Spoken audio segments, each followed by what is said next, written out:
चलो देखो जी, class 9th में आज की क्लास में हम पढ़ेंगे, बहुपद वाला चैप्टर पढ़ रहे थे, पॉलिनोमियल बहुपद वाले चैप्टर में 2.5 पढ़ेंगे, समझ गए। इस क्लास में मैंने समीकरण को हल करना बताया था।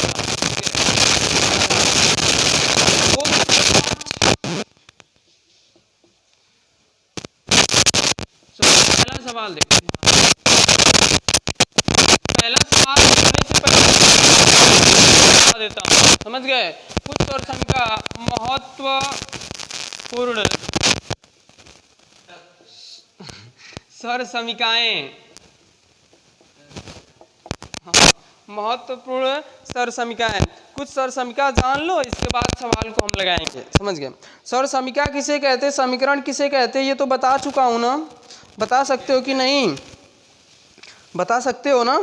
सर समीका और समीकरण देखो, ये महत्वपूर्ण सर समीका, मैं समीकरण को भी यहाँ पे डिफाइन कर दे रहा हूँ। समीकरण और सर समीका किसे कहते हैं, इसमें क्या अंतर होता है, हम बहुपद में सर समीका को पढ़ते हैं, समझ गए। तो देखो सर समीका किसे कहते हैं, तो सर समीका चर के किसी भी मान को संतुष्ट करती है। अर्थात यदि हम लिखें a प्लस बी का whole square, A square plus B square plus 2ab, समझ गए, और एक लिखें जो है 2x square plus 3x plus 2 बराबर 0, ये समीकरण है, ये सर समीका है। तो सर समीका की परिभाषा होती है कि यह किसी भी मान को संतुष्ट करती है, समझ गए, और समीकरण चर के एक निश्चित मान को संतुष्ट करता है। देखो संतुष्ट करने का मतलब क्या हुआ कि अगर तुम इधर a और b के जगह पे, a के जगह पे तुम 1 रख दो और b के जगह पे 1 रख दो या 2 रख दो। अब देखो इस पक्ष में भी a की जगह पे 1, b की जगह पे 2 रखो जो आएगा, और इस पक्ष में भी रखो, दोनों का मान सेम आएगा, समझ गए। यानी कि तुम a बराबर और b बराबर कुछ भी मान लो, a बराबर 10 b बराबर 20 रखोगे तो ये पक्ष और ये पक्ष दोनों बराबर आएगा। तो सर समीका चर के किसी भी मान पर संतुष्ट करती है, लेकिन समीकरण चर के एक निश्चित मान पे संतुष्ट करता है। अर्थात चर के एक x बराबर 1 पे या -1 या 2 किसी एक पे 0 होगा ना, किसी एक वैल्यू पे 0 होगा, यानी कि कई ठो वैल्यू पे 0 होगा, समझ गए। तो ये किसी एक वैल्यू पर इसका बायां पक्ष बराबर दायां पक्ष होगा, लेकिन इसका किसी भी वैल्यू पर बायां पक्ष बराबर दायां पक्ष। सर समीका और समीकरण में यही अंतर होता है, समझे, क्लियर हुआ। हाँ, किसी तरह इसको 0 करना है तो केवल एक के वैल्यू पे 0 होगा, यानी कि 2 पे भी हो गया 3 पे भी हो गया, ऐसा कभी नहीं होगा।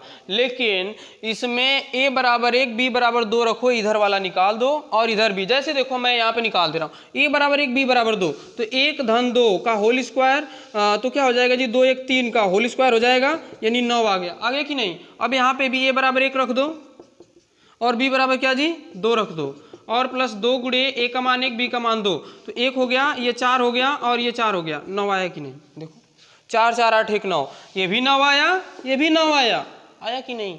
अब a बराबर तुम कहो कि 20 रखेंगे हम, b बराबर 10 रखेंगे, अरे रख के चेक कर लो फिर वही आएगा। a बराबर 20 रखोगे तो 20 और 10 कितना हो जाएगा 30, और 30 का स्क्वायर कितना होता है 900, इधर भी रख दो।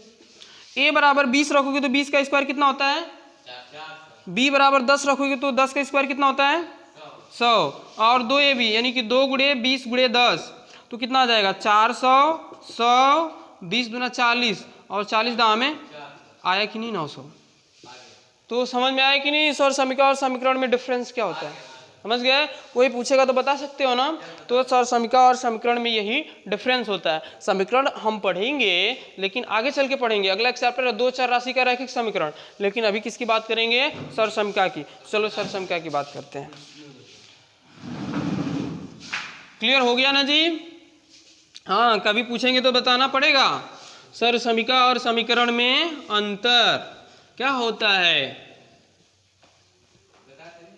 अभी नहीं जी, अभी हम खुद बताए हैं, अब दूसरे दिन।